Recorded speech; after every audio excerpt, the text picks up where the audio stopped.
The year is 1398, in England. You do not need to imagine. You only need to feel. Feel your consciousness, as it slowly, very gently, floats upward from a deep and dreamless sleep, and then, settles into a new, unfamiliar body. You awaken, one morning. The first thing you feel is softness.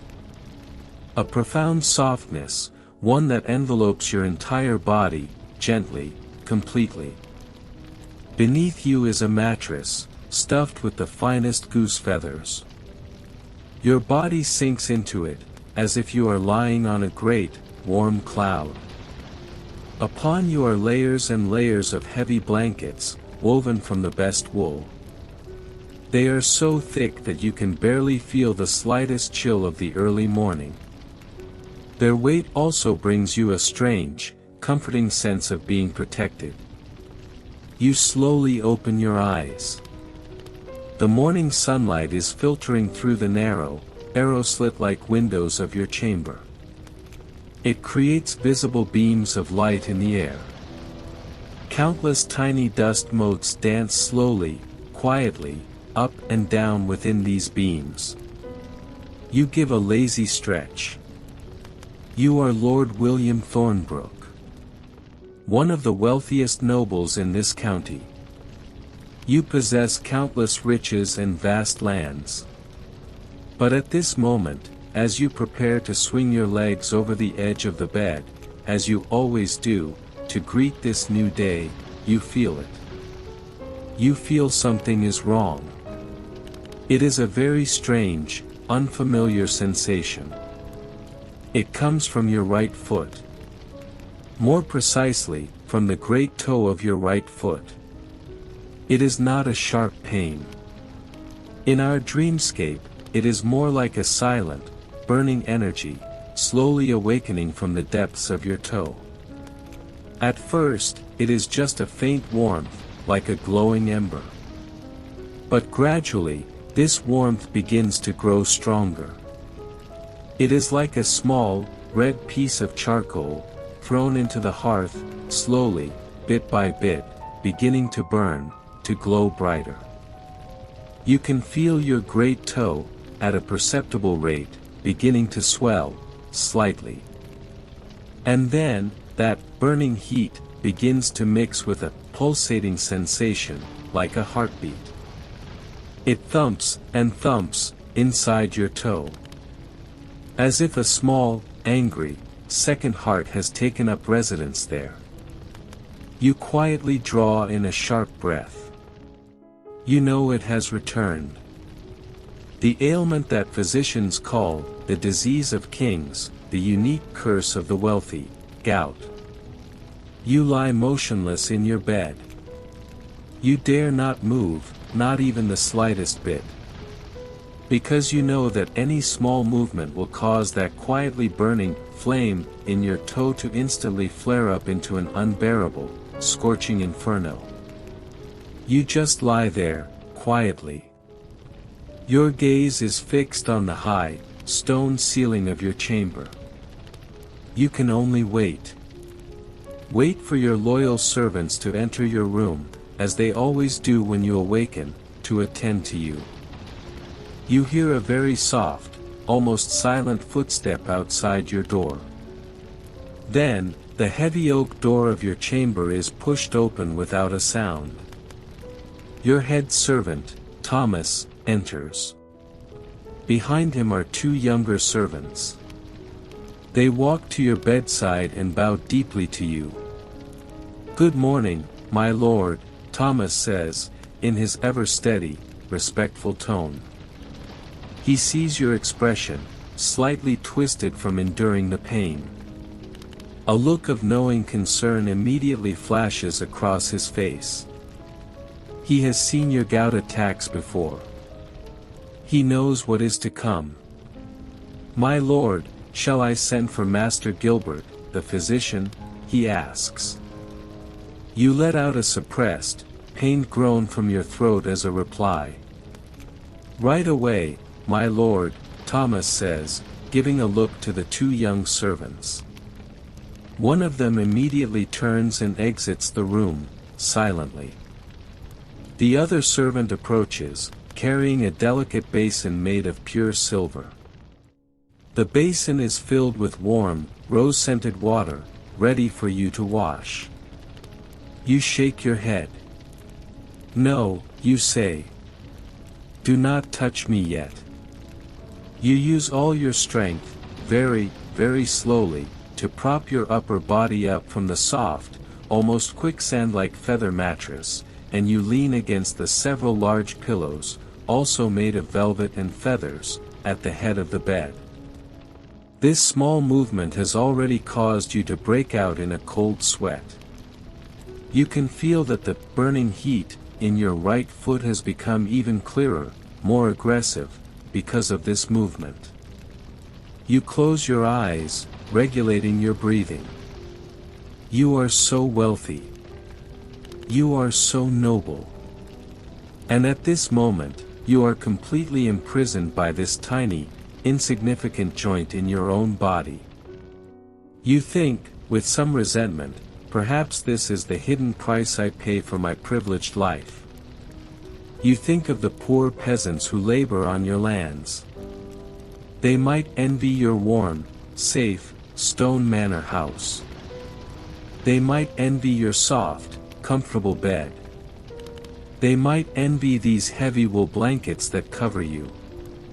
But they can never imagine the unique pain you are enduring at this moment, a pain as if a red-hot poker is being continuously, viciously, pressed against your bone. Their bodies, from the daily, arduous physical labor, have become strong and resilient. Their food, though simple, is also pure. And your body is being slowly, secretly, poisoned from within by the very luxurious, delicious things that symbolize your wealth and status. The chamber door opens again. Master Gilbert, the physician, enters. He is an elderly man, with white hair and a white beard, who looks very learned. He once studied at the great medical school in Montpellier, France. His services are very expensive. The fee for one of his visits is perhaps more than a common peasant might earn in a month, or even a year. But you think, if wealth cannot be used to purchase the finest medical care, then what is its purpose? My lord, Master Gilbert says, in his solemn, unemotional tone. He places his leather satchel of medical instruments on the floor. He walks to your bedside and glances at your red, swollen, pitiful toe. The gout has returned, I see, he says. He does not even need to touch it. You can see that your great toe has now completely turned into a ripe, deep red plum. Its skin is stretched tight and shiny from the internal swelling.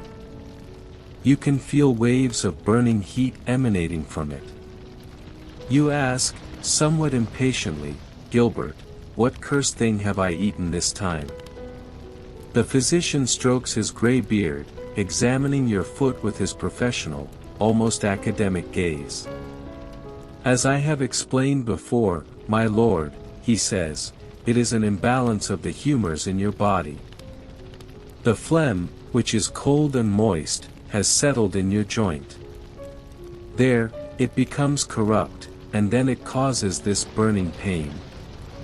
But the underlying cause. He hesitates, knowing you will not like his answer. Yes, yes, you interrupt impatiently. My rich foods and wine. The same lecture every time, Gilbert. The physician nods calmly, unperturbed by your irritation. Indeed, my lord, he says. Your body produces too much uric humor from the rich meats, the sweet wines, the delicacies your table offers nightly. These corrupt humors crystallize in the cooler parts of your body, most often the feet, as they are furthest from the heart's warmth. What Master Gilbert doesn't say, but what you both know, is that your gout attacks have become more frequent. Last year, you suffered perhaps 3 bouts. This year, it's only autumn, and you've already endured 4. Each time, the pain lasts longer, and your recovery grows slower. You know of other nobles who have become so crippled by repeated attacks that they can barely walk. Their toes and fingers permanently deformed by the accumulation of what physicians call tophi, hard, chalky deposits under the skin. This is the cruel irony of your station. Now, just allow your consciousness to rest in this unique, tense tranquility of the king's curse. Feel the ultimate softness of the feather mattress beneath you. Feel the heavy warmth of the wool blankets upon you. And also feel that silent, burning, pulsating energy, like a red-hot poker, deep within your toe. That silent, burning energy, like a red-hot poker, continues its rhythmic, malevolent pulse deep within your right great toe. You lie there, quietly, on your bed as soft as a cloud, coexisting peacefully with this unique pain, a pain born from your privileged life. The door to your chamber is pushed open again, without a sound. Your physician, Master Gilbert, enters. He is an elderly man, with hair and a beard that have turned to white, who looks very learned. He once studied at the great medical school in Montpellier, France. His fee is very expensive. But at this moment, you feel that as long as he can free you from this damnable pain, you are willing to pay any price. My lord, Master Gilbert says, in his solemn, unemotional tone, giving you a proper bow. Then, he places his satchel, made of thick, black cowhide that has been polished shiny by the years, gently on the floor beside your bed. This satchel looks unremarkable. But you, like everyone who knows Master Gilbert, understand that inside it lies the most advanced, and most mysterious, healing wisdom of the age. The physician walks to your bedside, bends over, and carefully observes your poor, swollen toe. He does not immediately touch it. He just observes, with his sharp, hawk-like eyes. Observing its deep red color, like a ripe plum, observing its skin, stretched tight and shiny from the internal swelling. Then, he nods calmly, as if he has already understood everything. Next, he returns to his satchel, kneels down, and opens the worn, brass clasp. You hear the crisp click of the lock. A small universe, filled with all kinds of mysterious aromas and strange tools, is slowly opened before you. You curiously stretch your neck to look inside. You can smell it. You smell a very complex, mixed aroma. In it, there is the rustic fragrance of various dried herbs. There is the warm, spicy scent of precious spices, transported from the distant east. And there is also the sharp, penetrating, clean smell of tinctures, soaked in alcohol and vinegar. This unique fragrance itself seems to possess a kind of healing power. It makes your nerves, which have been tensed from the pain, unconsciously relax. And then, you see the fascinating treasures inside the satchel. You see small bottles, made of dark glass. The bottles contain liquids of various colors. Some are dark brown, some are emerald green, and some are clear, but with a mysterious sediment at the bottom.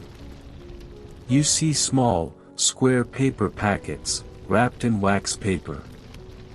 Inside, are all kinds of unknown plants, ground into powder. You also see some strange medical instruments, forged from bronze or steel. There is a row of lancets of different lengths, shining with a cold light, tools used for bloodletting. And there are also several small, bell-shaped glass jars, used for drawing out dampness with fire cupping. Master Gilbert, like a skilled craftsman in his workshop, unhurriedly selects the tools he will use today. First, he takes out a small mortar and pestle, made of stone. Then, he carefully pours out some dried herbs from the wax paper packets. You see white, umbrella-like, dried meadowsweet. You see finely shredded, dark brown willow bark. And some other plants that you cannot name. The physician tells you that these are all magical gifts, bestowed by nature, which have the effect of reducing inflammation and heat. He places these herbs into the mortar. And then, he begins to grind them, with intense focus, using the stone pestle. You can hear the constant, reassuring, soft shushing sound, made by the stone against stone, and by the dry fibers of the herbs being crushed. As he grinds, the unique, fresh aroma of the herbs begins to fill the room. Next, he pours out some strong-smelling vinegar, brewed from wine, from a glass bottle. He mixes the vinegar with the powdered herbs, and with a small wooden spoon, he stirs them into a dark green, viscous paste. This is the cool poultice that will bring you your first hint of relief. Then, the physician turns to another, more precious, more magical, weapon, in his satchel. He takes out a very small bottle, made of blue glass. The mouth of the bottle is tightly sealed with beeswax. He tells you, "My lord, this is a tincture of poppy. This is the most precious medicine in his entire collection. It is the essence, extracted from the seed pods of the beautiful poppy flowers that grow in the distant east. It can dull even the most excruciating pain. But at the same time, it is like a double-edged sword. It will cloud your mind. And if used too frequently, it will create a craving in your body that is difficult to shake. You have seen other nobles who, unable to break free from this craving, have ended up squandering their fortunes, becoming gaunt shadows of their former selves. But at this moment, you cannot care about that." Master Gilbert opens the stopper. You see that the liquid inside is dark black, like the water of a midnight river. He uses a small dropper to draw up a few drops, and then carefully, he drips them into a small silver cup, filled with clear water. You see the dark black liquid dissolving in the water, like wisps of black, elegant ink, dyeing the entire cup of water a faint, mysterious brownish color. Finally, the physician takes out another small leather pouch from his satchel. He opens the pouch and shows you the contents, a few dried, purple flowers, like gemstones. "This is autumn crocus," he says. The Byzantine physicians found it to be remarkably effective for gout. But it must be used with great care. Too much will cause vomiting, or worse. But if the dose is just right, it can shorten the duration of your suffering. What neither of you knows is that this small, beautiful, purple flower contains what later medicine will call colchicine, one of the few truly effective chemical treatments for gout. Those distant, ancient Byzantine doctors had accidentally discovered this secret centuries ago. And this secret has been passed down through generations of physicians, in their ancient, hand-copied medical books. Now, Master Gilbert has prepared all his weapons. He brings the cup of brownish water, mixed with the poppy tincture, to you. "My lord, please drink this first," he says. You take the cool, silver cup. A bitter, herbal taste fills your mouth. You force yourself to drink it down in one go. Soon, you feel a warm, numbing sensation, beginning to slowly spread throughout your body from your stomach. The sharp, burning pain in your toe begins to feel a little duller, a little more distant. Next, comes the cup of wine, mixed with autumn crocus. You drink this down as well, with a grimace. Finally, Master Gilbert brings the bowl of dark green poultice to your bedside. He holds your ankle with his warm, dry hand, very gently. And then, with his other hand, he slowly applies the cool, fragrant paste onto your red, hot, swollen toe. You feel an unparalleled sensation of cool comfort, instantly dispelling the burning heat. Then, he gently wraps your toe, and the poultice, with a clean, soft linen cloth. "Now, my lord, please rest," Master Gilbert says. He packs up his satchel, filled with its mysterious wisdom, gives you a bow, and then silently exits the room. You are left alone in the bed. You can feel that the complex aroma of the herbs still lingers in the room. You can feel that the pain in your foot is being replaced, bit by bit, by the warm numbness and the cool comfort. Your body is more relaxed than it has been all day. Your mind is more serene than ever before. You turn your gaze to the window. You are about to shift your attention away from your own small, physical pain. That tranquil, healing atmosphere, filled with ritual, still lingers in your chamber long after the physician has gone. You can feel the sharp, burning pain in your toe being gently replaced, bit by bit, by a warm numbness and a cool comfort. Your body is more relaxed than it has been all day. Your mind is more serene than ever before. Now, you slowly move your gaze away from your toe, which is wrapped in linen and a dark green poultice. You look towards the single, narrow window in your chamber. That window is like a living painting, framed by the thick, gray stone walls. It frames for you a beautiful scene from the real world outside. Your gaze passes through the old, slightly uneven glass, and looks outward. You see that your lands are bathed in a warm, golden, autumn sunlight. You see the vast fields, like a golden ocean, stretching all the way to the distant horizon. The ripe stalks of wheat, in the gentle breeze, rise and fall, creating wave after wave of gold.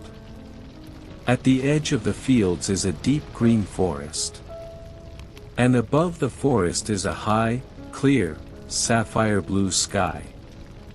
You just lie there, quietly in your bed, gazing at this silent panorama, so full of life and color.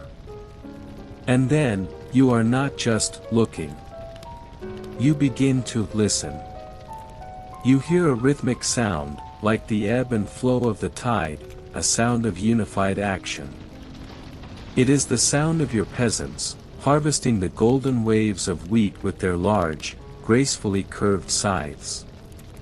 It is a uniform, reassuring swishing sound. You also hear some distant calls, full of life, carried from the fields. They are not groans of pain. Nor are they angry disputes. They are the simple, rustic calls of people, engaged together in a strenuous yet joyful, collective labor, calling out to each other to synchronize their rhythm. You can even faintly hear an ancient harvest song, carried intermittently on the wind, drifting into your window. The melody is very simple, but it is filled with a powerful, moving energy, born from the earth itself. Now, allow your consciousness to leave your quiet, luxurious, yet pain-filled chamber. Let it, like a free bird, fly out of the window. Fly high above that golden field. You circle. You look down. You see your tenants, the people who labor for you. You see the strong men, stripped to the waist, revealing their muscular bodies, tanned to a bronze color by the sun. They are standing in a line, and with a rhythmic, almost dance-like posture, they swing the long-handled scythes in their hands. Their movements are so harmonious, so unified. Every swing creates a gust of wind. Every fall brings down a large swath of golden wheat. You see the equally healthy women, wearing headscarves, following behind the men. They are bent at the waist, and with their nimble hands, they gather the fallen wheat, stalk by stalk, and then, with straw, they tie them into full, round sheaves.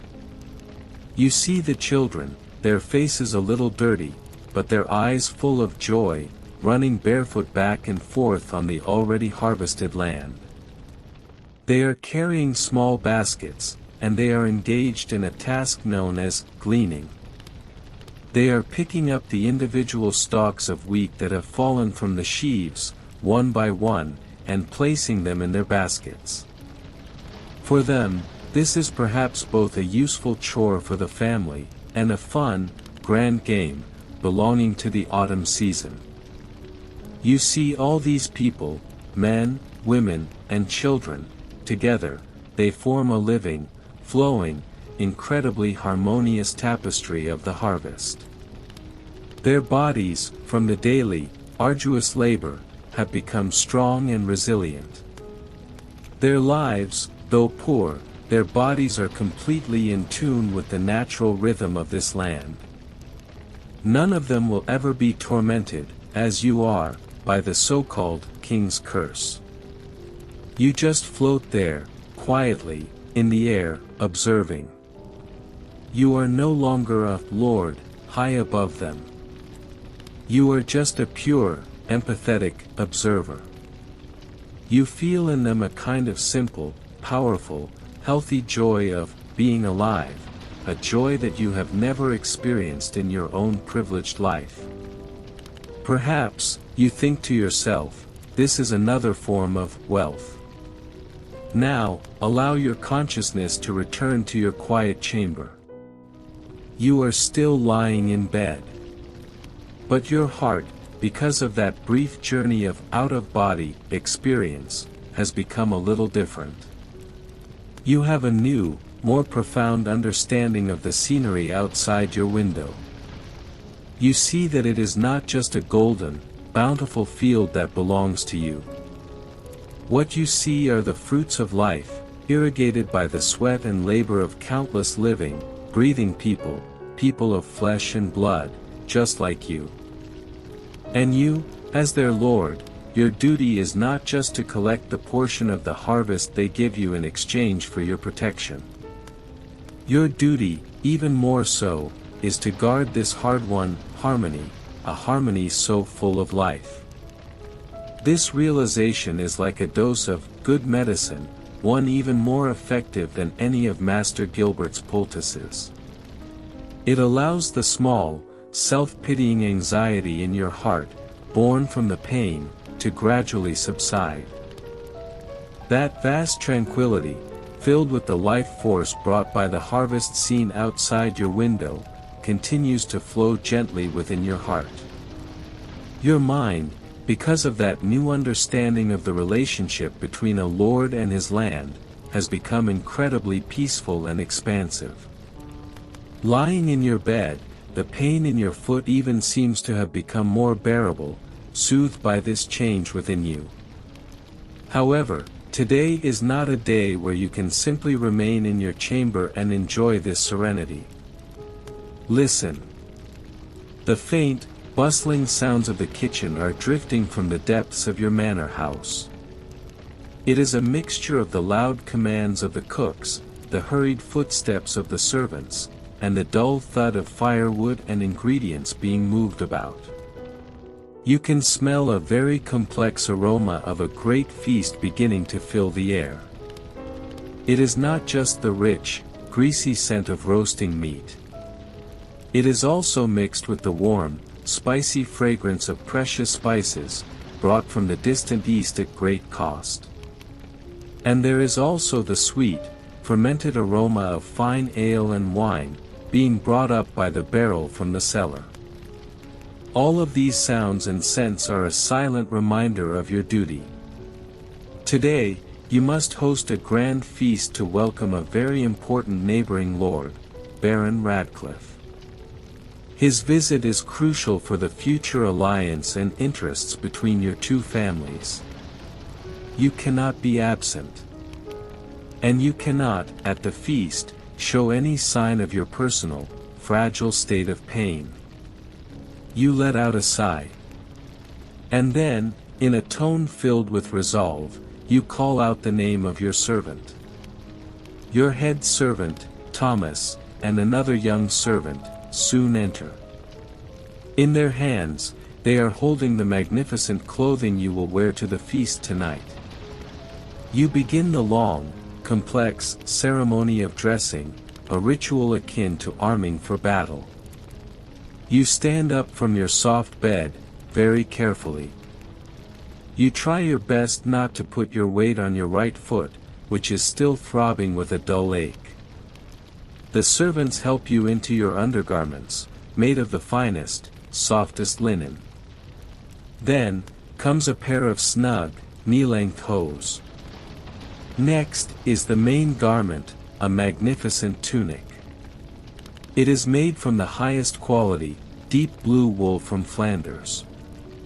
You can feel the dense, yet soft texture of the wool.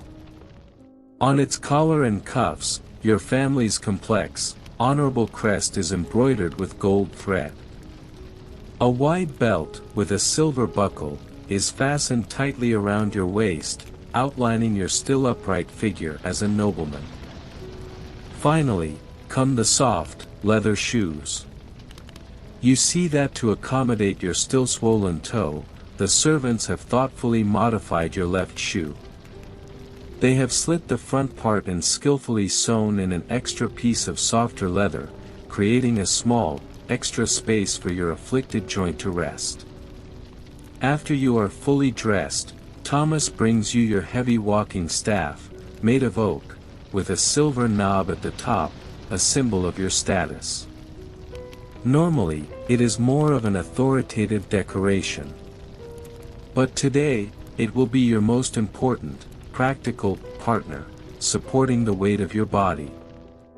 Holding this smooth, heavy staff, you very carefully, step by step, walk down the wide, winding stone staircase of your manor house. Each step is a difficult negotiation between dignity and pain. When you arrive at the great hall below, it is already a scene of busy, yet orderly, activity. You see the servants spreading fresh rushes, mixed with herbs, on the floor. You can smell the sweet fragrance that these plants release when crushed underfoot. This scent will effectively mask the unavoidable, stuffy odors that will be created later by the crowded people and the abundant food. You see rows of long trestle tables, already set up. And at the far end of the hall, on a raised platform, is the high table, where you and your most honored guests will sit. Your steward, Henry, approaches and gives you a deep bow. "My lord," he says, "all preparations are in hand. Baron Radcliffe and his party should arrive within the hour." "Good," you reply, leaning slightly on your staff. "Are the special arrangements we discussed ready?" "Yes, my lord," Henry answers. "Your chair at the high table has been cushioned as requested. A small stool for your foot has been placed beneath the tablecloth. And Lady Eleonora has given special instructions to the kitchen regarding your meal." You nod, satisfied. These small, unseen arrangements will allow you to fulfill your important social duties as host, without aggravating your condition. Just then, you hear the loud sound of a horn from outside the courtyard. The Baron's party has arrived earlier than expected. You straighten your back. You grip your staff more firmly. And you prepare to greet your guests. You can feel that the pain in your foot is now just a dull, manageable throbbing. You walk out into the courtyard. Your wife, Lady Eleonora, joins you. She is wearing a magnificent gown of deep green, with a gold-embroidered belt, and a delicate net of golden chains adorning her head. The two of you, standing together, perfectly present the solemn image of wealth and power that your station requires. The Baron's party enters the courtyard with a clatter of hooves and a flutter of banners. Baron Radcliffe is a burly man in his 40s. His face is somewhat coarse and reddened by years of exposure to the wind and sun, and from an overindulgence in wine. He leaps from his horse with a satisfied grunt, and strides toward you with his arms outstretched. "Lord Thornbrook," he booms, in his thunderous voice, "how good to see you again." You also take a step forward to meet him, being very careful to put minimal weight on your afflicted foot. "Baron Radcliffe, welcome to my home," you reply. "We are honored by your presence." And so, after a series of formal, elaborate greetings, you lead your guests into the great hall, which is already prepared. The feast begins. Now, allow your consciousness to rest in this grand, yet phantom-like, bustling feast. You are sitting in your throne at the high table on the dais. You look down at the long tables below, where your knights, officials, and the Baron's attendants are talking and laughing loudly. You hear the minstrels, who have been invited, playing their lutes and small harps, singing romantic ballads of chivalry and courtly love. You smell the rich, mouth-watering aroma of the bountiful dishes, being brought out by the servants, one course after another. There are roasted fowl, with crispy skin and tender meat. There are delicious meat pies, swimming in a rich sauce made with wine and spices. But all of this noise, all these colors, all these aromas, seem to you as if they are behind a thick, invisible layer of glass. They are so real, and yet, so distant. Because your entire consciousness is being occupied by something else, something more real and more powerful. And that is the ceaseless, dull, burning throb in your foot. It is like a malevolent dwarf, quietly beating a small drum inside your body. It constantly, with its steady, maddening rhythm, reminds you of its presence. And all you can do is to hide it all behind your calm, noble, mask-like expression. You still need to engage in witty, politically charged conversation with the Baron beside you. You still need to occasionally raise your wine cup and offer a courteous toast to your guests. You still need to play the role of the perfect host of this house, one who is generous, strong, and healthy. This is a grand phantom. And you are the loneliest, most tired protagonist in this phantom feast. Just then, you feel your wife, Lady Eleonora, gently take your hand under the table. You turn your head. You see in her eyes a deep concern, one that only you can understand. She passes you a small, unseen vial, filled with poppy tincture.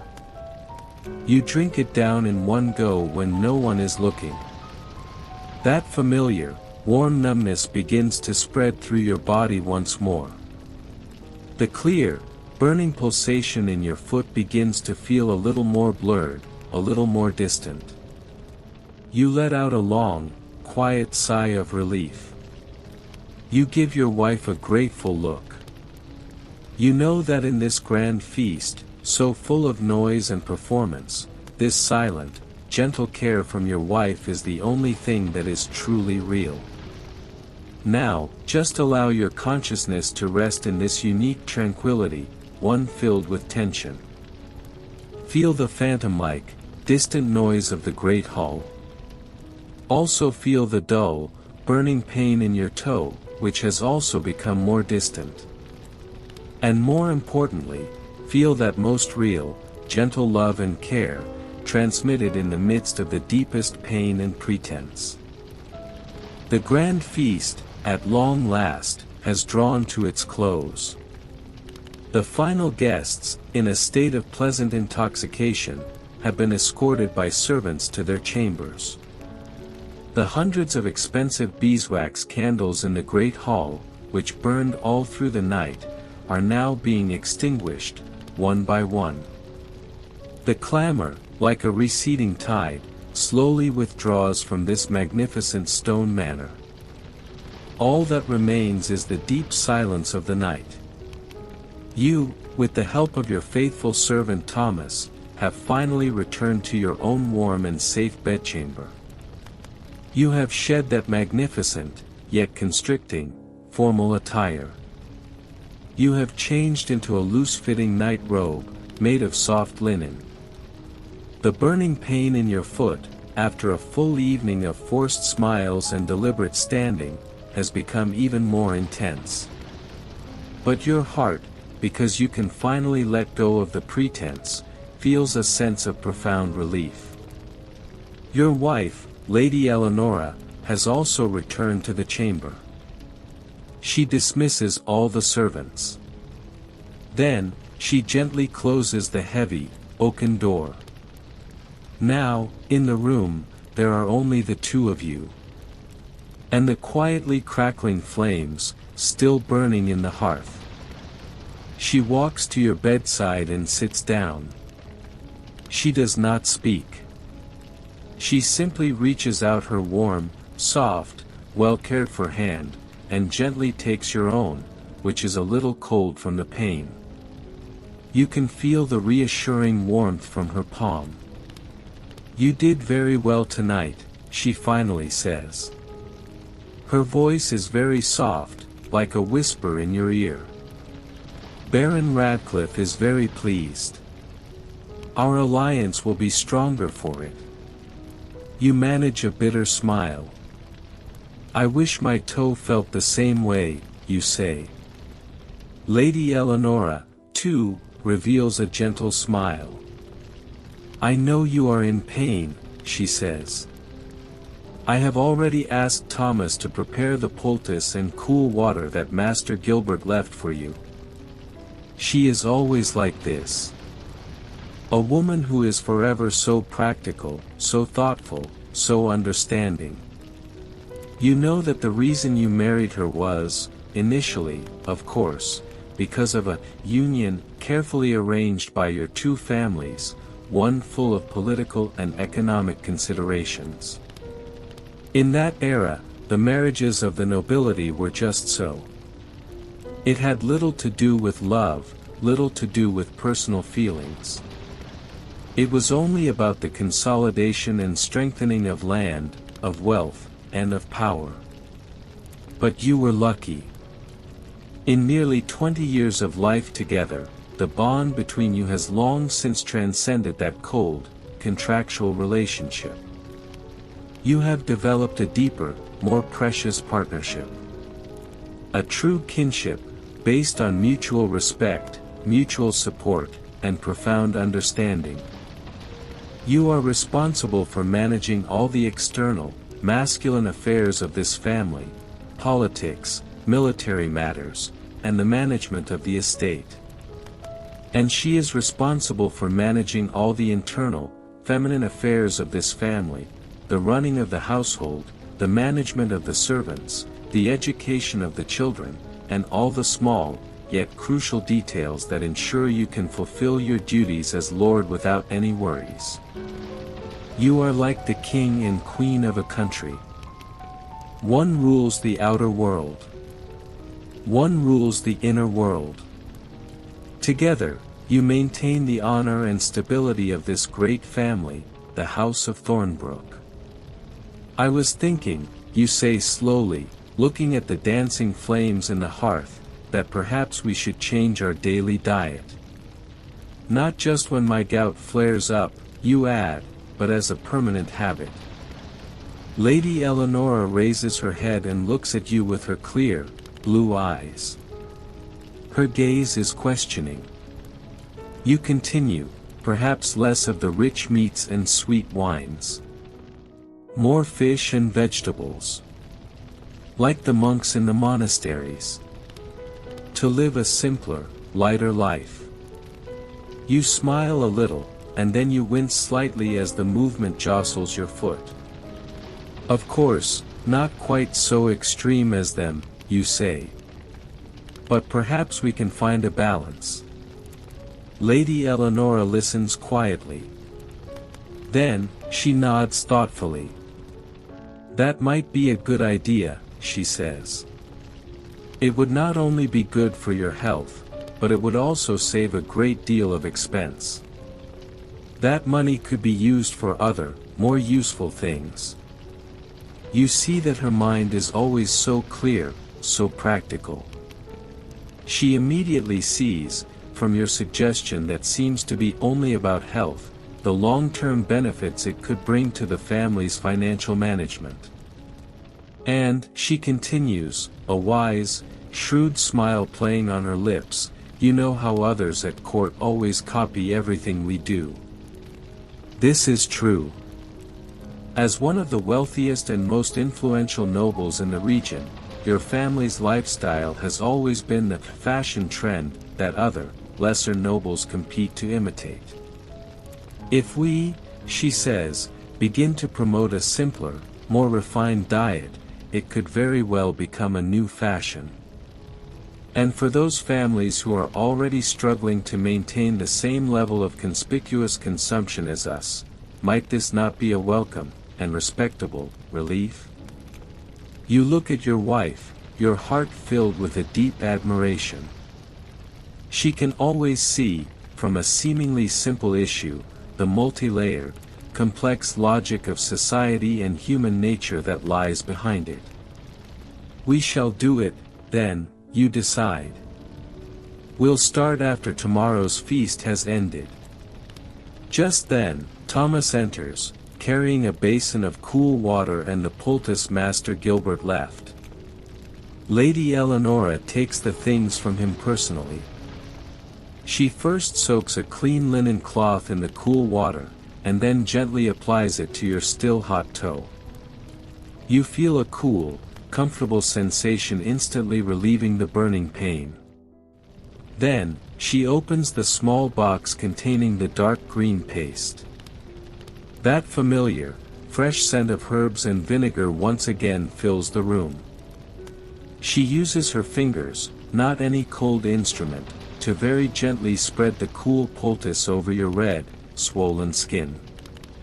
Her movements are so gentle, so full of love. You close your eyes, enjoying this unparalleled, healing tranquility that she is bringing to you personally. William, she says, as she applies the poultice, her voice like a whisper that only the two of you can hear. I know that maintaining the family's honor is important to you. But, she says, your health is more important to me, and to this family. You do not have to bear all the burdens alone. You still have me. You open your eyes and look at her. In the flickering candlelight, you see in her eyes a light that is incredibly resolute, and yet incredibly gentle. You know that what she says is true. You know that you are not alone. On this challenging journey of life as a medieval nobleman, you will always have the wisest, most reliable, and most loyal partner by your side, walking with you, shoulder to shoulder. This realization itself is the most powerful form of spiritual healing, one that can conquer any pain. Now, just allow your consciousness to rest in this warm and resilient tranquility of the lady's whisper. Feel the reassuring warmth transmitted from her palm. Feel the powerful strength that comes from her words, a strength of being deeply understood and supported. Feel this most precious kinship of a soulmate, a bond that has settled over long years of life together, one that transcends love itself. That tranquil strength, born from the silent understanding and gentle whispers between you and your wife, Lady Eleonora, continues to flow gently within your heart. You know that on this lonely journey of being a nobleman, a journey fraught with inherent battles, you are not alone. This realization itself is the most powerful form of spiritual healing, one that can conquer any pain. Time flows on, in a new rhythm, one that is more peaceful, and more moderate. 3 months have passed. You, and your body, have reached a new, hard-won, peace agreement. The autumn harvest has ended. And now, winter has gently covered your entire estate with its vast, quiet, white cloak. Our consciousness now arrives in the warm and comfortable private family room on the second floor of your manor house, that's solar. You are sitting in a comfortable, high-backed armchair, near the hearth. A thick, woolen blanket is draped over you. You gaze out the window. You see immense, light snowflakes falling silently from the leaden, overcast sky. They are laying a thick, white carpet over the entire world, a carpet that muffles all sound. You see the trees in your courtyard, which were so lush in the summer, now standing with bare branches, like some mysterious, black fingers reaching up in prayer toward the sky. And the snow is accumulating on these branches, trimming them with beautiful, white lace. You can hear the fierce, wintry wind outside, howling as it blows past the stone walls of the castle, making a low, distant sound like the growl of a wild beast. But all this coldness and desolation of the outside world cannot invade this small, warm, safe universe where you are. Because behind you, in the great, stone hearth, a warm, roaring fire is burning. You can hear the crisp, crackling sound of the dry, great oak logs as they are consumed by the flames, a sound that is incredibly reassuring. You can smell the unique, warm, slightly sweet, pleasant smoky scent of the burning oak in the air. You can feel the warm, orange-red glow shining on your back, slowly infusing a comfortable warmth throughout your entire body, allowing your limbs, which were a little stiff from the cold, to completely relax. This is the ultimate, luxurious happiness that a nobleman can enjoy during a medieval winter. While your tenants are huddling around a small, weak campfire in their drafty, cold thatched cottages, you can sit here, peacefully, enjoying the protection of this ever-burning, warm hearth fire.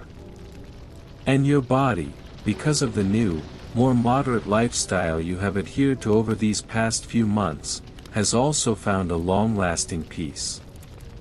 You recall the changes in yourself over these 3 months. You still host the feasts that you cannot refuse as a lord. But you have learned how to maintain restraint in the midst of them. You will, out of courtesy, taste the rich, greasy meats, seasoned with expensive spices, prepared by your cook. But more often, you will choose the simpler dishes, the fish boiled in water, the vegetables seasoned with herbs.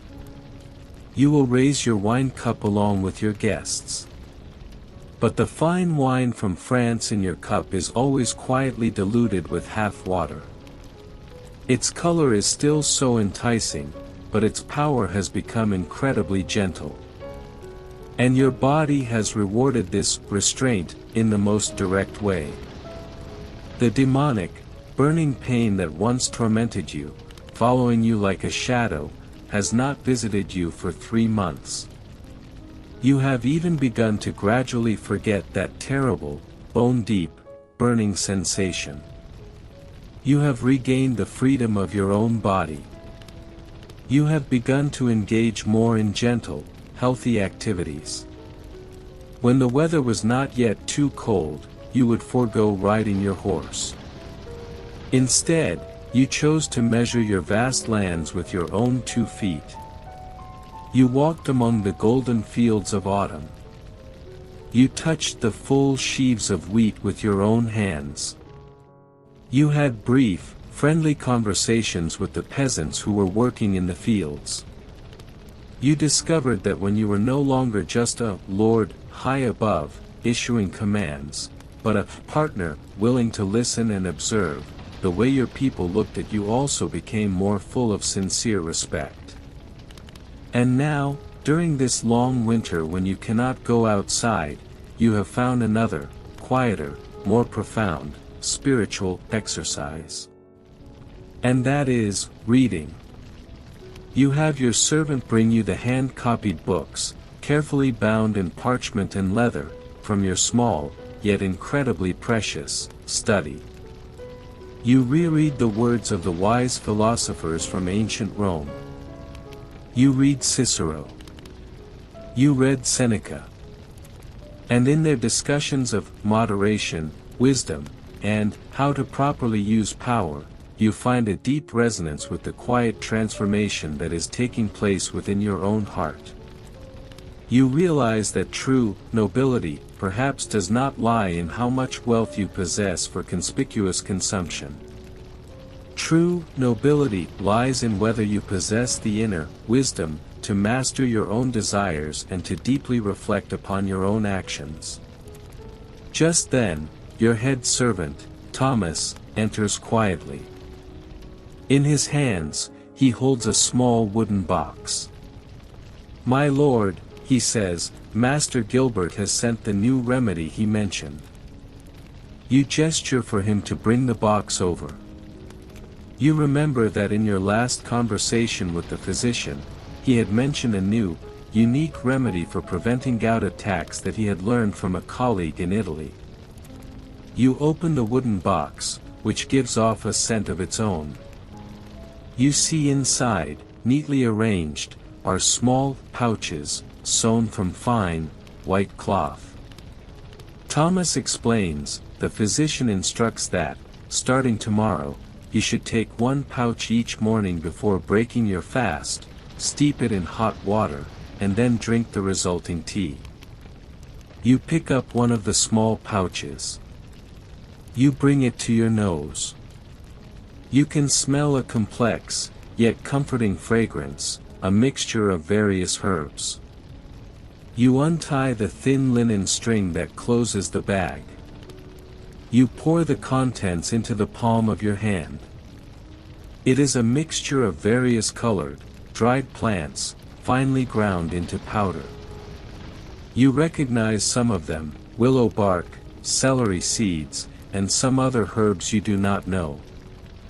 And the most peculiar thing is that among these plant powders, you also see some minerals, crushed into fine pieces, that sparkle with a faint, jewel-like light. This is the unique wisdom of medieval medicine. They believed that certain precious stones also possessed healing properties. For example, sapphire could cool the body, while ruby could warm the blood and strengthen the heart. You pour these mysterious powders back into the pouch and tie it shut. "Thank my master Gilbert for me," you say to Thomas. "Tell him I will follow his instructions, starting tomorrow." Your wife, Lady Eleonora, also enters the room at this moment. In her hands, she holds a cup of warm, honeyed wine for you. She sees the pouch in your hand and smiles. It seems our cautious physician has found a new armor for you. You laugh as well. "Yes," you say. "But I feel that what I need most now is perhaps no longer this external armor." You take her hand and have her sit down beside you. You look at the warm, dancing flames in the hearth. You say, "I feel that I am growing a new, inner armor from within my own body. An armor forged from moderation and wisdom, one that is stronger and more reliable. Lady Eleonora gently rests her head on your shoulder. I am so happy for you, William, she says, in her voice like a whisper. Outside the window, the snow and wind continue to rage. But in this small room, illuminated by the hearth fire, it is filled with an unparalleled, warm tranquility of a shared life. Now, just allow your consciousness to rest in this ultimate, warm, and safe tranquility of the winter hearth. Feel the howling of the wind and snow outside, and the boundless cold. And also feel the crackling of the fire in the hearth, and the reliable, eternal warmth it brings. And more importantly, feel that new, inner flame of balance and wisdom that is quietly growing within your own heart. That absolute peace and warmth, protected by both the hearth fire and by love, continues to flow gently within your consciousness. Your heart, because of that new, inner flame of balance and wisdom that is quietly growing, feels incredibly full and serene. You are sitting quietly in your armchair, watching the silent, ceaseless, white snowflakes outside your window. Suddenly, a series of urgent knocks on your chamber door breaks this tranquility. Your steward, Henry, enters. His face carries a grave expression. My lord, he reports, riders have just arrived from the village of Oakley. There was a fire in the village last night. 3 cottages have been burned. You are immediately roused from your comfortable, contemplative state. A winter fire, for the peasants who live in simple thatched cottages, is a devastating disaster. It means that they will lose their only shelter from the wind and rain in the coldest season of the year. What of the casualties, you ask, in a calm, yet authoritative tone. 1 elderly blind man died in his sleep from the smoke, the steward replies. 2 others suffered minor burns, but will recover. The villagers managed to contain the fire before it could spread further. You nod grimly. A death is a sorrowful thing. But at this moment, you must focus your attention more on those who have survived. Immediately, you give the order, have the kitchens prepare ample food supplies for the affected families. Have the keeper of the stores take stock of all the timber and materials we can spare to help them rebuild. And then, you pause for a moment, making a decision that slightly surprises your steward. Have my horse prepared. I will ride to Oakley myself to survey the damage. The steward hesitates for a moment and says, My lord, the roads are treacherous with snow. Perhaps I could go in your stead. In the past, you might have agreed to this suggestion. A lord personally visiting a distant, disaster-stricken village, while it would be appreciated, is not strictly required. Your authority can be perfectly well conveyed through your representing officials. But now, your thinking has changed. I will go myself, you say, in a tone that leaves no room for debate. They are my people. They should see with their own eyes that their Lord is with them in their time of greatest need. You begin to prepare for this journey in the snow. You put on layer after layer of warm, woolen clothing. On the very outside, you don a heavy cloak, lined with soft fur. You put on thick leather gloves and sturdy, waterproof boots. And then, holding your heavy oak staff, you walk out of your warm manor house. Your horse is already waiting in the courtyard. You can see plumes of white, hot air coming from its nostrils. You, along with your 4 attendants, mount your horses, and then you set off on the snow-covered road that leads to the village of Oakley. The journey is indeed challenging. The roads, which are little more than dirt tracks in good weather, are now completely covered in thick snow, making them exceptionally slippery and difficult to discern. Your horse moves forward very carefully. You can hear the muffled, rhythmic sound of its hooves treading on the snow.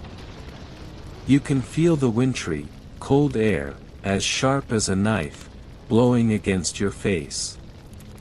But your thick cloak and hood protect you from most of the cold. You are traveling through a vast, silver-clad, medieval winter landscape. You see the fields, which were so golden in the autumn, now lying dormant, quietly covered under a thick white blanket, waiting for the spring planting to come again.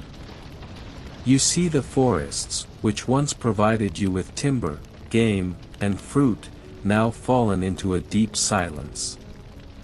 Their bare, black branches, against the backdrop of the gray, overcast sky, are like a vast ink-wash painting, with simple brushstrokes, yet a profound artistic conception. This seemingly tranquil landscape masks an eternal, arduous struggle for survival that all life in this era must endure. You know that for your people, these few months are the hardest of the year. Their stored food is dwindling day by day. In the small, crowded indoor spaces, disease spreads more easily. And the cold itself is a powerful enemy, one that they must fight with their already scarce resources. Your own gout, which once tormented you so, seems almost insignificant when compared to the hardships of survival that they are facing at this moment. However, between these two completely different kinds of suffering, there is also a deep connection. They both, in the most direct way, remind you of a most basic fact, that no matter how great the differences in status and wealth, all human beings equally possess a fragile, mortal body, one that will get sick, grow old, and eventually, pass away. Finally, after cresting a small hill, the village of Oakley comes into view. It is a typical village, a cluster of about 30 thatched cottages, surrounding a small stone church. On the eastern edge of the village, you can see a plume of black smoke still slowly rising. That is the scene of the fire. As your party approaches, the villagers come out of their homes. When they see their lord, in person, rather than a representative, arriving to inspect the scene, their faces all show expressions of surprise. You carefully dismount from your horse. Your body is a little stiff from the cold ride. The Reeve of Oakley, a man appointed from among the villagers to oversee local matters and represent your authority, hurries forward and gives you a deep bow. "My lord," he says, his weathered face showing both respect and concern. "We didn't expect you yourself. The roads are dangerous in this weather." "I came to see the damage firsthand," you reply, handing your horse's reins to one of your men. "Show me the affected cottages, and the families who have lost their homes." The Reeve leads you through the village to the burned buildings. 3 cottages are now in complete ruins. Their timber frames are blackened and partially collapsed. Their thatched roofs have been entirely consumed by the flames. The snow around them has melted and refrozen into dirty, black ice. The air is still filled with a bitter, smoky smell. You see the displaced families gathered nearby. There are 11 people in total. The children are currently being sheltered by their neighbors. Their faces all bear that numb expression, common to disaster victims throughout history. It is a mixture of grief, shock, and uncertainty about the future. You walk directly toward them. You set aside the usual, deliberate distance maintained between a lord and his tenants. I am sorry for your losses, you say simply, particularly for Martin Cooper, who died in the fire. The eldest among them, a woman whose lined face speaks of a life of hardship, nods in acknowledgement. He was my father, my lord, she says. 82 years old, and blind these past 5. He wouldn't have felt much. God be thanked. This stoic acceptance of death is characteristic of medieval peasants, for whom mortality is an ever-present reality. I have brought food from the manor, you tell them, gesturing to the packs your servants are unloading. And I have instructed the steward to assess what building materials can be provided from our stores. When the weather permits, we will begin rebuilding your homes immediately. This commitment goes beyond what custom or feudal obligation requires. A lord is expected to provide basic protection and justice to his tenants. But direct material assistance following disasters is a matter of individual conscience, rather than established duty. Thank you, my lord, the elderly woman responds, genuine gratitude in her voice. We feared we'd have to wait until spring to rebuild. Winter is hard enough with a roof over one's head, you acknowledge. No one on my lands should face it without shelter, if I can help it. This statement represents the evolution in your thinking about lordship. A shift from seeing your position primarily in terms of rights and privileges to understanding it equally in terms of responsibilities and care. You spend the next hour inspecting the damage more thoroughly, consulting with the village carpenter about rebuilding needs, and ensuring that the displaced families have immediate necessities. The cold is penetrating, and you are mindful of Lady Eleonora's warning about chilled feet potentially triggering your gout. Still, you remain until you are satisfied that everything possible is being done under the circumstances. As you prepare to depart, the elderly woman approaches again, something clutched in her gnarled hands. For your kindness, my lord, she says, offering a small cloth pouch, very similar to the ones containing Master Gilbert's remedies. My mother taught me to make this for joint pains. It helped my father when his hands knotted with age. You accept the humble gift with genuine appreciation, recognizing it as a significant gesture from someone who has little to give. What does it contain, you ask? Nettles, gathered in spring, dried and crushed, she explains. Willow bark, too, and a bit of meadowsweet. Steep it in hot water and drink it when the pain comes. The ingredients are remarkably similar to some of Master Gilbert's prescriptions, though lacking the exotic additions and theoretical framework that characterize formal medieval medicine. This folk remedy, passed down through generations of practical experience rather than academic study, represents another kind of medical wisdom. I will use it with gratitude, you promise, carefully tucking the pouch into your cloak. This exchange, a lord accepting healing knowledge from a peasant woman, would seem very unusual to many of your peers. But your own experience with gout has made you more open to wisdom from unexpected sources.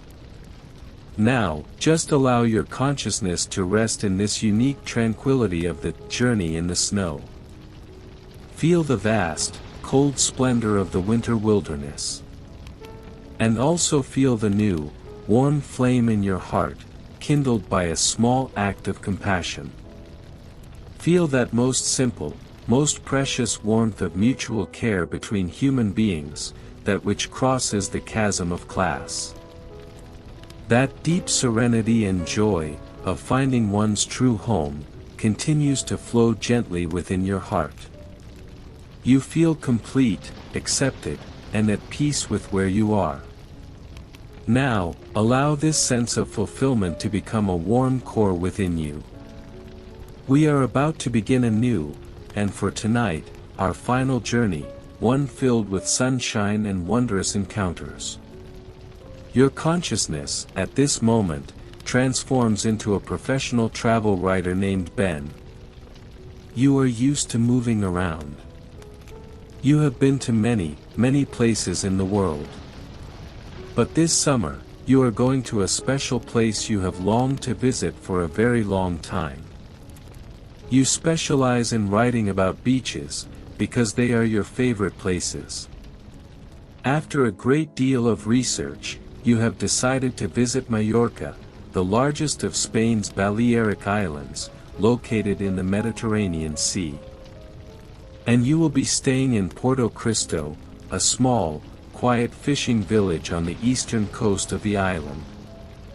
You are an excellent swimmer, and you also greatly enjoy diving.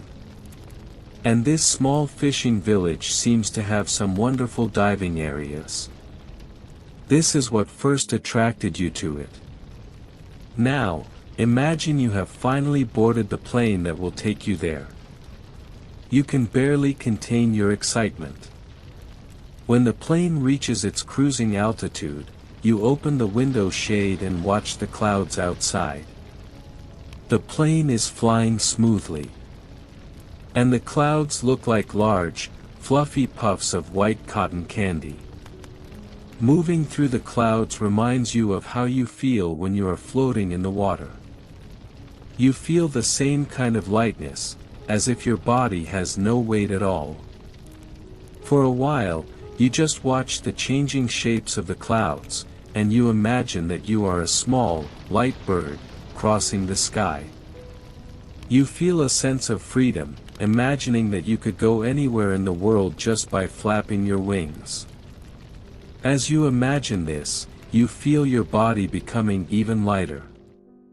When you picture the bird's wings moving effortlessly, your own arms and legs feel particularly light and relaxed. This feeling of relaxation eventually takes over your entire body. As your eyelids slowly fall under its spell, you peacefully drift into sleep. Several hours later, you are woken up by a voice from the airplane speakers. They are about to land. You fasten your seatbelt and rub your eyes. Through the window, you see pieces of land that seem to float on top of the blue sea. As the plane gets closer to the ground, the islands become clearer.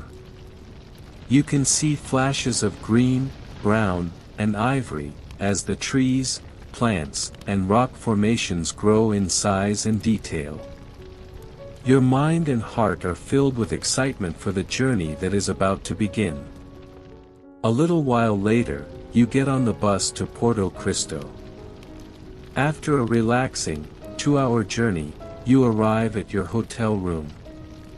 You are pleased to see that the room is clean and neat. The colors are a combination of white, light browns, and light blues. The bed has just been made. You lie down and take a deep breath.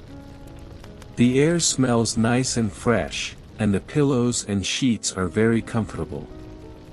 The room is not that big, but it is extremely cozy. It feels like your own personal nest. You close your eyes and breathe slowly and deeply, and begin to unwind. As you are relaxing on the bed, you feel a breeze on your feet. It is coming from a sliding door. You get up and step outside onto the balcony. You catch your first glimpse of the gorgeous hotel pool. It is huge.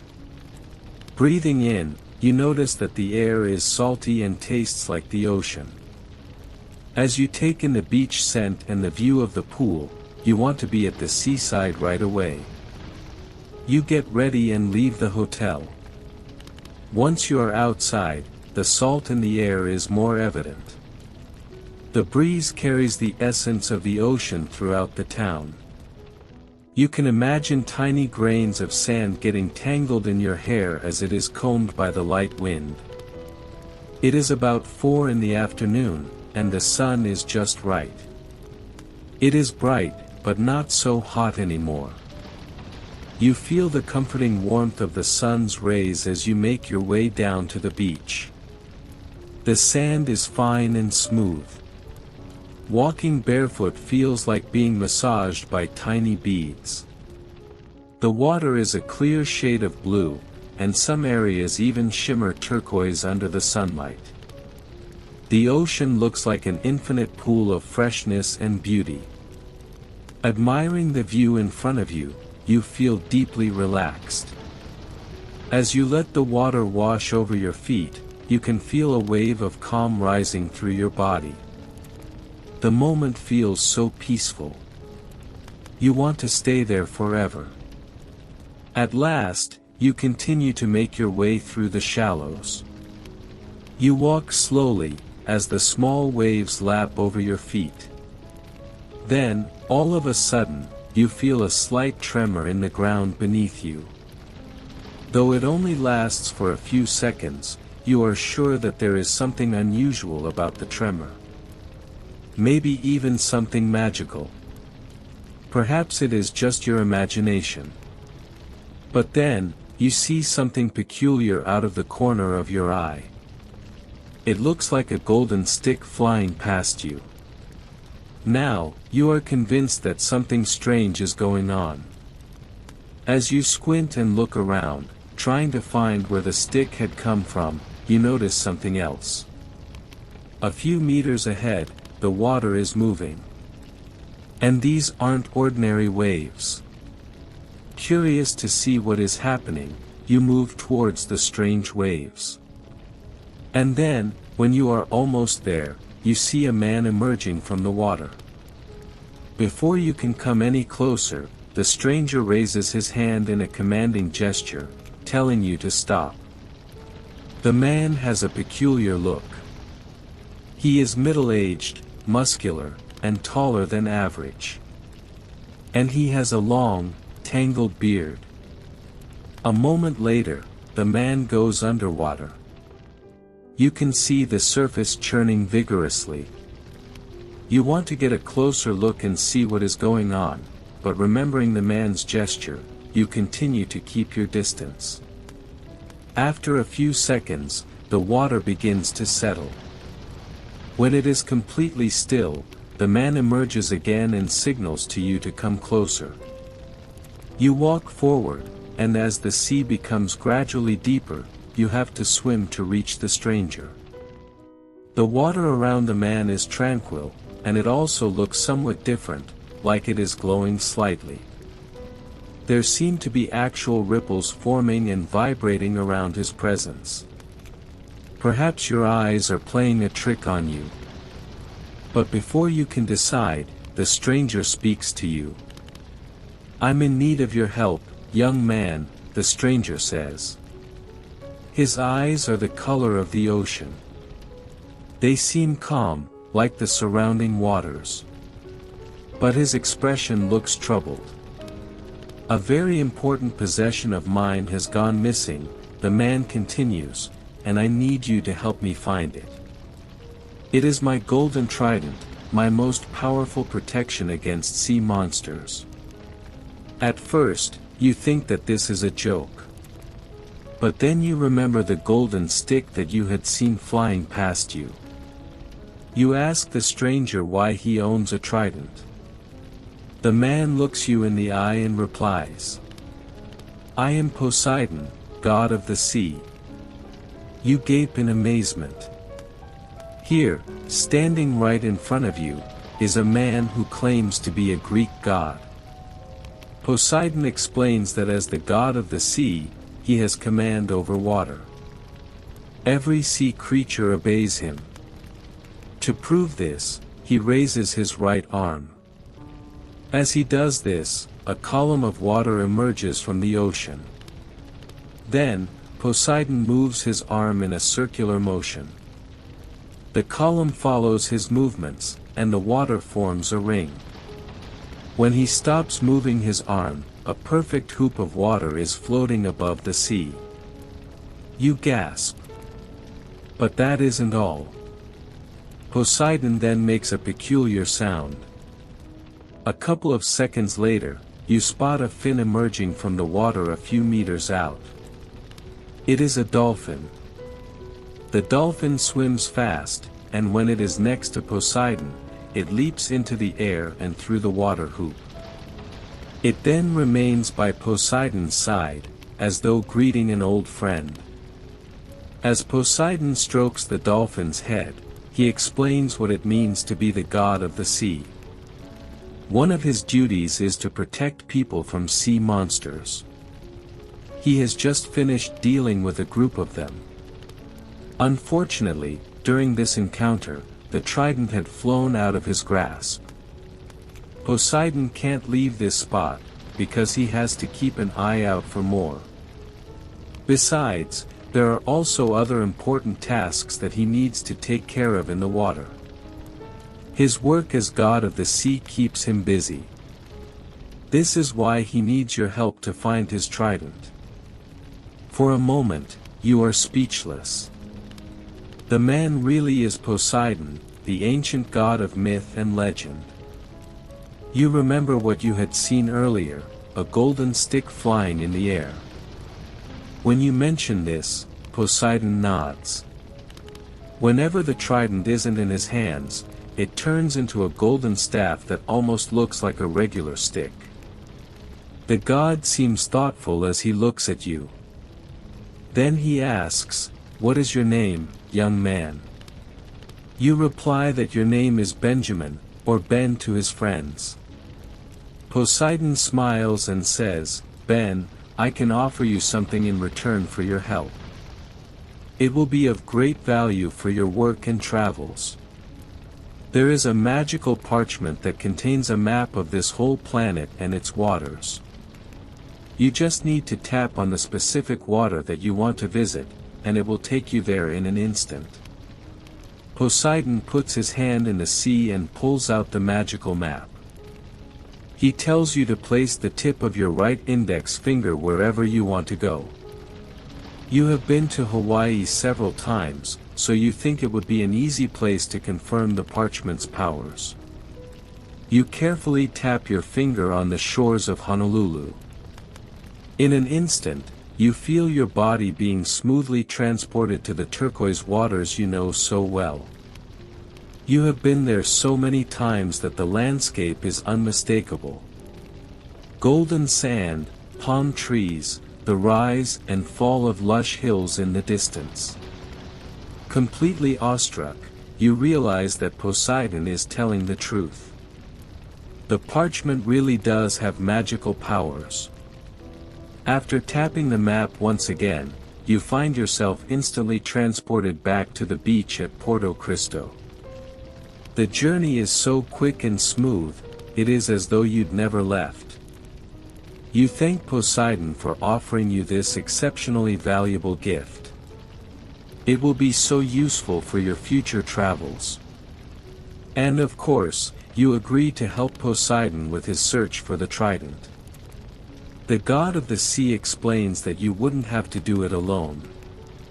Because of the importance of the mission, you will be helped by a special creature. Her name is Crystal. She is a fish when she is in the water, but turns into a bright firefly when she is in the air. Poseidon explains that Crystal has a special talent for finding precious objects. She will let you know where to look for the trident, and she won't stop until they find it. In that moment, a beautiful fish appears in the water. She is as clear as the ocean, but she also has touches of emerald green and turquoise blue on her scales and fins. Somehow, she even glows in the water. The beauty of her fish form is hypnotizing. As Crystal rises to the surface and comes out of the water, she swiftly transforms into a mesmerizing firefly. Her wings are thin but strong at the same time. She can fly high and fast. And the most beautiful part of her is the light that she emits. It is bright but not dazzling.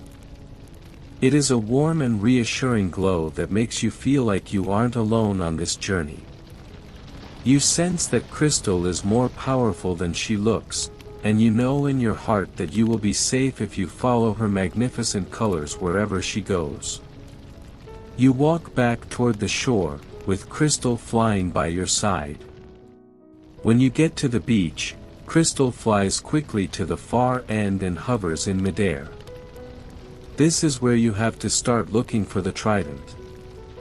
But with everything that has happened this afternoon, you are starting to feel tired. You just need a second of rest. You lie down on the beach and feel your head and neck sinking into the warm sand. Then your back, your arms, and then your legs and feet. The sand molds to the shape of your body. Even the smallest grain of sand seems to be massaging your tired muscles. You take a deep breath in and let the fresh and salty ocean breeze fill your lungs. As you exhale, you imagine all the tiredness leaving your body. Crystal comes toward you, her firefly wings shining in the sunlight. She seems to understand that you need a brief moment of rest. She flies over your forehead and hovers there, glowing warmly and calmly. You can feel the glow spreading through your face and head. There is something special about Crystal's glow. It makes you feel like every thought is leaving your mind as it fills with pure relaxation. You breathe slowly and deeply, feeling completely at ease. Next, Crystal hovers over your stomach. Your belly is rumbling, and she can tell that you are hungry. But somehow, she manages to create a blanket of warm glow that covers your stomach. While she does this, your mind is filled with images of your favorite food. They feel so real that you can taste delicious fruit on your tongue, and your belly is starting to feel full. Just as you are beginning to feel thirsty, a fresh river of water seems to flow through your throat and body. You feel so relaxed now that you aren't tired, hungry, or thirsty. You don't know how, but thanks to Crystal, you are feeling completely rejuvenated. You take a deep breath as you slowly get to your feet. When you thank Crystal, she almost seems to have understood you, as her wings glow more brightly. Feeling ready to walk on, you continue along the beach with Crystal leading the way. You are wearing sandals, and with each step, you can feel the smooth sand moving through your toes. After walking a little further along the shore, you follow Crystal into a dense area of trees and other plants. As you step into the shade, you note how dark it is inside the grove. You can't see much at first, but this almost doesn't matter to you. The little forest is full of herbal scents. You feel like you are swimming in a warm cup of calming tea. Closing your eyes, you breathe in deeply. You don't want to miss any of those soothing scents.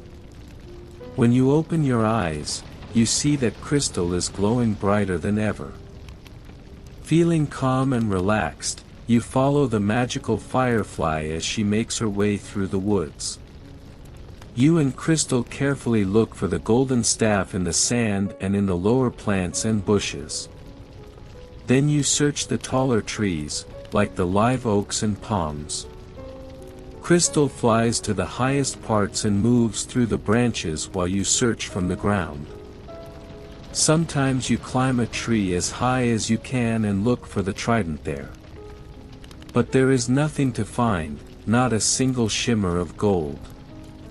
As you leave the wooded area, you glance at your watch and see that it is already around 2 in the morning.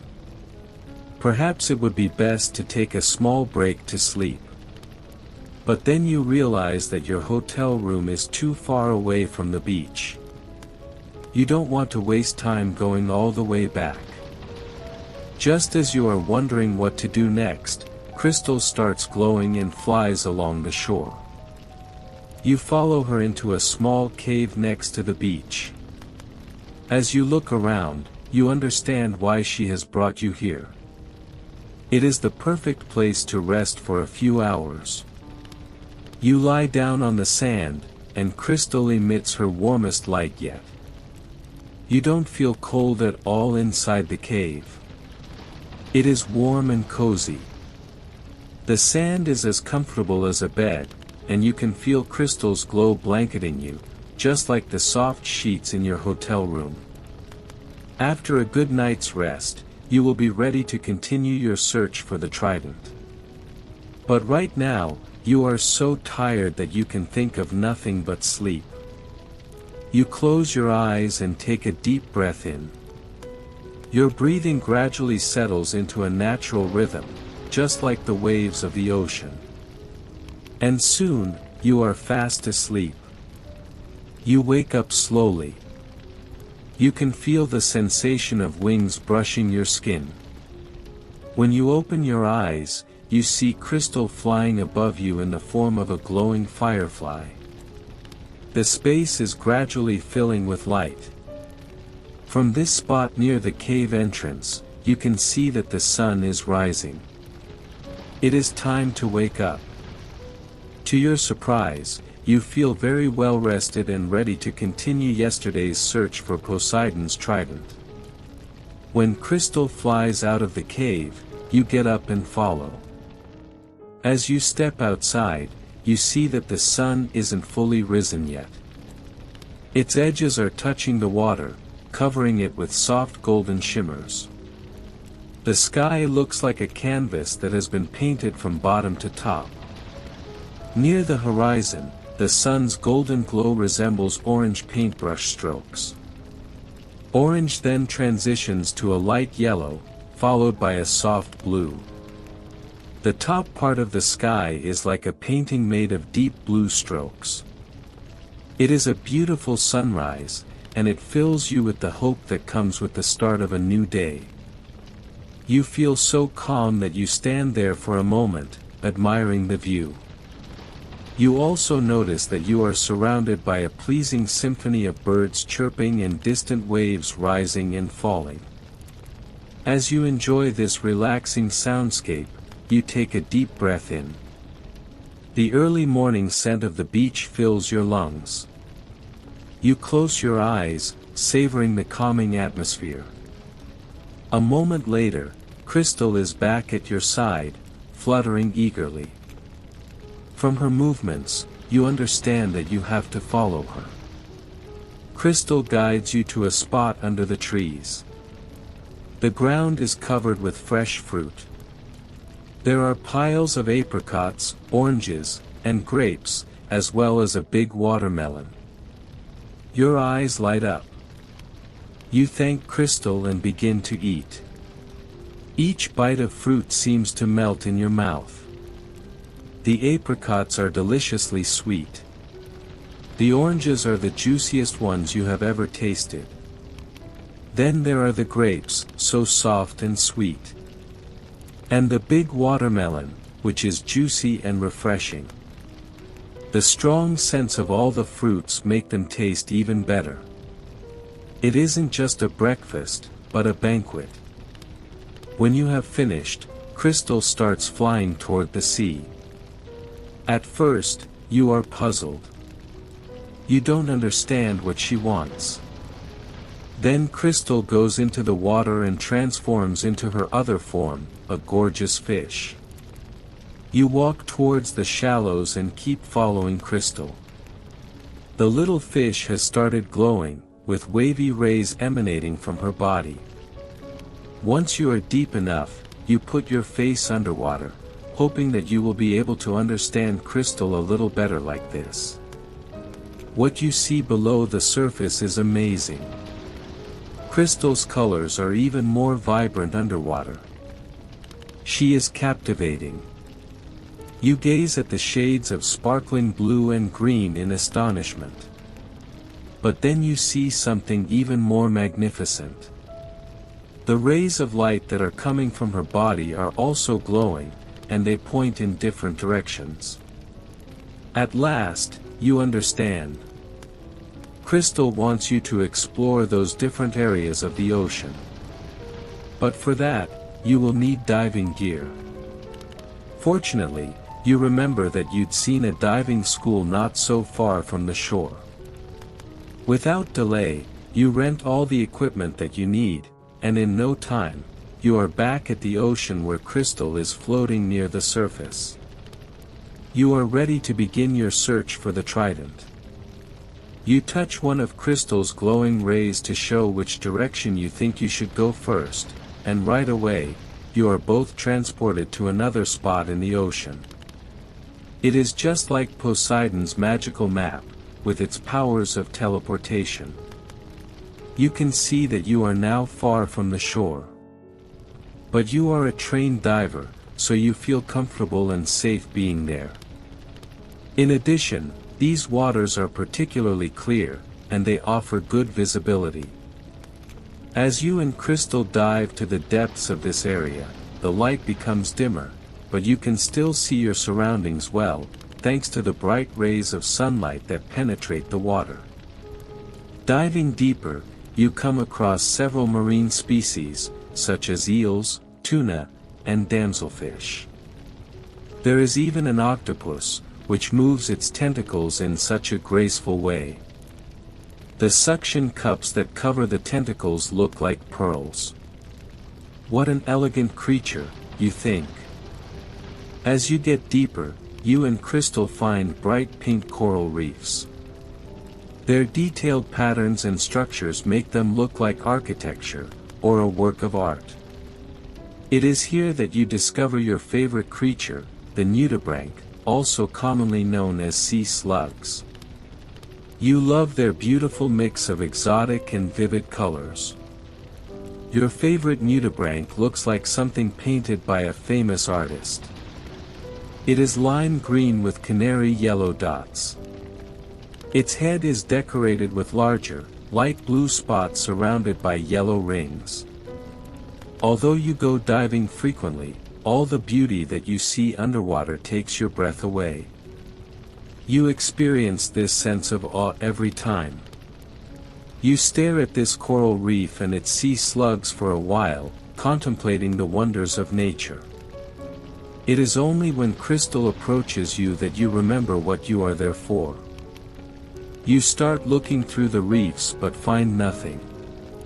You even dive to the very bottom of the area, but when you dig through the sand, you can't see any sign of the golden trident at all. Crystal then emits a new glowing ray. When you touch it, you find yourself suddenly transported to the entrance of an underwater cavern. The smooth teleportation still feels surreal, but you are getting used to it by now. The underwater cavern has wide holes where you can enter and explore. Small, colorful fish swim around this area in groups. You swim slowly so as not to startle them. Once you are inside the cavern, you start looking around. First, you slide your hands across the walls, both inside and outside. Then you dive to the bottom of the cavern and dig through the sand. But again, there is no trident to be found. Crystal swims towards you and emits yet another glowing ray.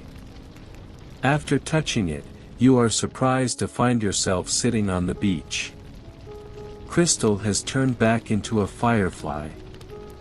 But instead of guiding you to the next spot, she just hovers beside you, fluttering in midair. Perhaps she is thinking about where to search next. In the meantime, you take off the diving gear. Just as you have finished, Crystal starts fluttering in front of you, glowing intermittently, like a flashing light. This has to mean something, since Crystal has never glowed like that before. Maybe she knows where the trident is. A moment later, Crystal starts flying along the beach, her wings still flashing. You get up and follow her. As you head into the town, you wonder where Crystal is taking you. When she finally stops hovering in the air, you look around in confusion. Behind you, you can see a parking lot and signs indicating taxis and bus stops. There is also a large building with a ticket stand, as well as souvenirs and food. It looks like a tourist attraction. Then you notice a sign pointing to a set of mysterious caves. Apparently, Crystal wants you to enter these caves. You follow the sign, which indicates that the entrance to the cave is a few steps ahead. Still accompanied by Crystal, you walk down a stone staircase until you come to a short, narrow tunnel. It is a bit dark, but there are handrails that help you walk safely through the tunnel. At the end, you encounter a black metal gate. You try to open it, but it is locked. This doesn't seem to be a problem for Crystal, though. She simply emits a glowing ray of light that travels to the gate. As soon as the glow touches the door, it swings open, and you go through carefully. Once you are on the other side, you stop abruptly, and your eyes widen. This has to be the most beautiful place you have ever seen. You are inside a long cave. Its interior is full of hanging stalactites and stalagmites that emerge from the ground. You know that these formations are deposits of different minerals, and that they often look similar to icicles, but you have never seen them in person. The whole ceiling is covered with ancient stalactites of different widths and lengths. Here, it feels as if time has stood still. There is also a large body of water in the cave. The water is so clear that you can see right to the bottom, and the surface reflects the hanging stalactites on the ceiling. The atmosphere is enhanced by the cave's interior lighting, which has been thoughtfully placed to highlight the natural beauty of the space. The combination of the rock formations, the water, and the lighting makes this place look like a dream. It is mesmerizing. You stand there speechless as you gaze at your surroundings. The atmosphere inside the cave is cool and damp, compared to the summer temperature outside. But to you, it feels wonderfully refreshing. Silence reigns inside the cave, apart from the sound of dripping water. You immerse yourself in the cave's atmosphere with all of your senses. You feel so comfortable and calm as you savor the tranquility of this dreamy place. Closing your eyes, you take a deep breath, determined to remember every single detail of this wonderful yet mysterious cavern. Just then, you feel Crystal's wings fluttering by your ear. This brings you back to the reality of why you are standing there. Crystal's glow is still shining intermittently. Her movements suggest that she wants you to start exploring the cave. You walk slowly and run your hands around the walls. The light brown stone is textured and grooved, and a bit damp. You observe the ceiling carefully, trying to detect any golden shimmers. You keep walking and looking around, but you can't find anything. When you are deeper inside the cave, you notice that Crystal's intermittent glowing has become quicker. There are shorter pauses between each glow. It seems to be acting like a radar, detecting the trident's location. This gives you an idea. As you move around, you can observe how Crystal's glow pattern responds. You see that it becomes slower in some spots, while it pulsates more quickly in other areas. When you get closer to the water, the light flashes even more quickly. This suggests that the trident could very likely be in the water. You carefully step into the pool. It is clear and shallow. Crystal turns into her fish form and swims next to you. Moving forward through the water, you look for any signs of the golden trident. Crystal's rays are still glowing quickly. As the water gets deeper, the cave becomes a bit wider. It isn't just a pool, but a magnificent subterranean lake. You look around in amazement. You could never have imagined that the cave would hide such a treasure. Thankfully, the waters are still as clear as before.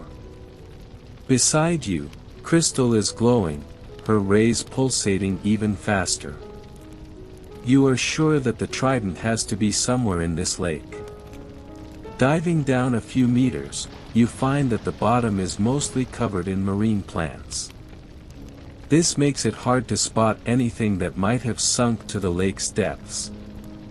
Some of the plants are short, making it easier to look through them. But the majority are long and leafy. They grow upwards like thin, elongated leaves that dance slowly from side to side. And they are so tall that you have to swim through the leaves, using your hands to separate them, and then reaching down to search the bottom of the lake. As much as you look, you can't find anything. But Crystal's glow is constant now, and you know that the trident has to be near. You swim a bit further, moving closer to the center of the lake. Then you take a deep breath and dive to the bottom. Here, you see a bunch of leaves that are tangled around something. You get closer, and as the leaves move gently with the water's flow, you see a golden shimmer. Right away, you start untangling the leaves with your fingers. Little by little, a staff made of gold reveals itself. Although it looks like an ordinary stick, it has to be Poseidon's missing trident. You grab it and swim back to the surface. Crystal's glow is constant now. She examines the trident for a moment, swimming around it in circles. Then she stops and generates 3 glowing rays that go upwards. They resemble the 3 prongs of a trident. After this, Crystal's glow fades. This can only mean one thing. The staff is indeed Poseidon's golden trident. You feel so happy and relieved. Crystal emits a final glowing ray that points in the direction of the sea. When you touch it, you are both instantly transported to the spot in the ocean where you had first met. Standing tall in the middle of the waves is Poseidon. He is just as you remember him, an impressive, muscular figure with a long, tangled beard. At this time, Poseidon is smiling. You step toward him and place the golden staff in Poseidon's outstretched hands. When it touches the god's fingers, the staff becomes longer, and a 3-pronged structure with sharp points emerges at one end. The trident looks powerful, and in Poseidon's hands, glorious. His loyal companion, Crystal, swims to his side and remains there. "Thank you, Ben," says the god of the sea. "You have proven your bravery, honesty, and skills. And you are more than deserving of the magical parchment." Poseidon retrieves the parchment from the water and gives it to you. As soon as you touch it, you can feel the power emanating from it. "I know you will make good use of this valuable tool," Poseidon says. "But I must leave now." And then he adds, "Good luck on your voyages, Ben." You watch as Poseidon and Crystal start to swim away, further into the ocean. You call out after them, thanking them both for everything. In the distance, Poseidon turns and smiles. Crystal briefly leaps out of the water and twirls in the air before diving down again. You feel reassured that they have both heard you. Now that this adventure has ended, you realize just how tired you feel, in both mind and body. The exhaustion is like a weight. You go back to the hotel and make your way to your room. Here, you feel the peace of your cozy little nest again. After taking a relaxing warm shower, you make yourself comfortable in bed. As you sink into the mattress, you stare at the ceiling, reflecting on all the magical things that you have seen during the last couple of days. You feel completely exhausted, but at the same time, you are deeply grateful that you'd had the chance to meet Poseidon and to help him with something so important. You are also grateful for the time that you had spent with such a magnificent creature as Crystal. You feel truly fulfilled. A feeling of deep relaxation runs through your body. As you think of the magical parchment, you imagine all the adventures that you will be able to experience with its help. Traveling from one ocean to another. And little by little, you peacefully drift off to sleep. And now, our grand epic of wondrous adventures and magical encounters has finally reached its destination. Let all the distant stories and fantastical feelings that we have experienced together gradually settle, becoming a quiet and warm foundation deep within your heart.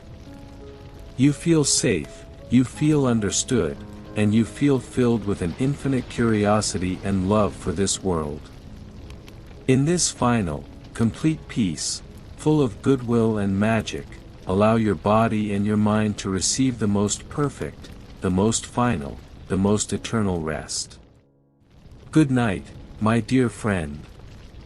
Our journey is now complete. It is time, now, to enter your own, most peaceful, most sweet dreamland. Sleep now. Rest assuredly, and sleep.